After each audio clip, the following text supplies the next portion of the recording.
সদস্য, যিনি দেশনেত্রী বেগম খালেদা জিয়ার ব্যক্তিগত চিকিৎসক, তিনি নিশ্চয়ই আপনাদের জানিয়েছেন যে তার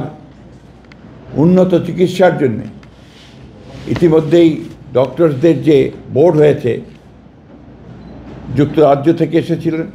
ডক্টর রিচার্ড, এবং আপনার চীন থেকে 2টি টিম এসেছিল তারা, এবং আমাদের স্থানীয় ডক্টররা in consultation with UK doctors এবং ইউএসের জন হপকিন্সের হসপিটাল ডাক্তারের সঙ্গে পরামর্শ করে তারা আমাদের দেশনেত্রী বেগম খালেদা জিয়াকে যুক্তরাজ্যের একটি উন্নত হাসপাতালে নেওয়ার সিদ্ধান্ত নিয়েছেন। এতে আমাদের দলের ভারপ্রাপ্ত চেয়ারম্যান জনাব তারেক রহমান সাহেবও স্বীকৃতি জানিয়েছেন এবং তার চিকিৎসাও স্বীকৃতি জানিয়েছেন। আপনারা ইতিমধ্যে শুনেছেন যে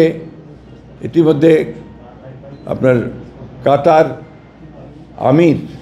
তার নিজের উদ্যোগে, তার মহানুভবতায় আমরা একটা অত্যন্ত উন্নত মানের এয়ার অ্যাম্বুলেন্স পেয়েছি, যেটা আজকে রাতের মধ্যে এখানে এসে পৌঁছবে এবং সম্ভবত খুব ভোরে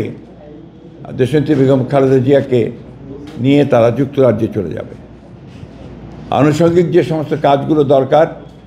সেই কাজগুলো আমরা সেরে ফেলেছি এবং এখান থেকে আপনারা এর মধ্যে শুনেছেন যে কারা কারা যাচ্ছেন, তার সঙ্গে একটি চিকিৎসক দল যাচ্ছেন। আর এই এয়ার অ্যাম্বুলেন্সটি অত্যন্ত আধুনিক একটা এয়ার অ্যাম্বুলেন্স, এর মধ্যে অপারেশন থিয়েটার থেকে শুরু করে সব ব্যবস্থাই রয়েছে। সুতরাং আমরা পরম করুণাময় আল্লাহ তাআলার কাছে এই দোয়া চাচ্ছি যে আল্লাহ তাআলা তাকে যেন সুস্থভাবে নিয়ে যান, নিরাপদভাবে নিয়ে যান এবং সুস্থভাবে আমাদের মাঝে আমরা যেন তাকে ফিরে পেতে পারি। সেই সঙ্গে